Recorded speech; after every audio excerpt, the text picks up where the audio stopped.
Europe. Europe 1. Noël s'en mêle ce matin, Mathieu n'est pas avec nous, il est déjà en vacances à l'occasion de la victoire de l'OM hier soir en Ligue Europa contre les Allemands de Leipzig. C'est son neveu marseillais Panis Noël qui le remplace donc pour évoquer la victoire surprise de l'OM qui file en demi-finale. Surprise, surprise, surprise pour vous, Kono de Parigo. First I was afraid, I was petrified. Enfant des chichous de Patrick Kessoiré. Il nous refait l'accent. Kérousse, on leur a mis au casque à pointe. Ils se sont cagués dessus, les bouffeurs de saucisses. Déjà leur nom, Patrick. Leipzig, on dirait le nom d'un poisson pas frais. Bon, à l'aller en Allemagne, on n'était pas dans notre élément. Il faisait un froid polaire, 12 degrés. Nous, à l'OM, on ne sait pas jouer en hypothermie, quoi. Mais hier soir, Patrick, quel panache, quel festival. 5-2, plus fort que la remontada. La remontada Ioli. Alors je sais ce que vous allez me dire avec cet esprit perfide qui vous caractérise, vous et vos collègues à la mine blême.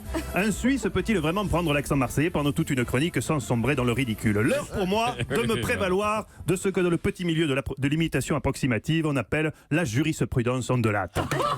Christophe qui est un peu le baromètre des imitateurs, l'étoile du berger des comiques, qui souvent nous montre le chemin vers des terres d'imitation foireuses encore inexplorées. Comme par exemple hier, le pied noir suisse. La rencontre inopinée entre Jean-Luc Godard et Enrico Macias, entre la croûte au fromage et le tagine aux olives. C'est juste pour un temps. On va se refaire. On va retourner chez nous en Algérie. Mais ouais, on va se refaire, Patrick. On va rentrer chez nous en Algérie de bleu. Oui, dans la tête de Christophe, c'est comme dans la bouillabaisse, tout se mélange. Alors vous me direz, l'accent pied noir suisse c'est une chose, mais pour ce qui est de l'accent marseillais et des clichés sur Marseille, pour l'instant, Matounet, c'est toi qui décroches le pompon. Oui.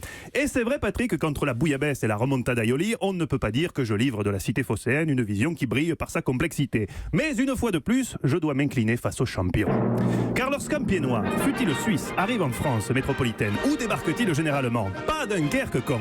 Et quand ce pied noir suisse est en plus boxeur, il s'adresse logiquement au patron d'une salle de boxe marseillaise. Scène qui aurait pu donner lieu à un échange caricatural. Heureusement, ce n'est pas le genre de la maison. Tu cherches quoi, Mino? Je voudrais m'entraîner, monsieur. T'entraîner? On paye avec 0 retard. Et on laisse l'endroit plus propre qu'on l'a trouvé. Ok, enculé? Voilà, je vous conseille le podcast, car on te raconte, c'est une chose qui se déguste sur la longueur.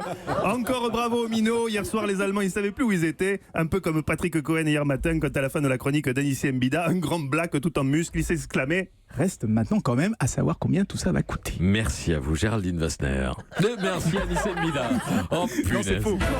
Punaise. Oh punaise. Allez Parigo, zou à Roissy, il y en a qui sont en vacances. J'ai failli dire oh coquine de sort. Oh coquette de ça, oui, Voilà. bien sûr.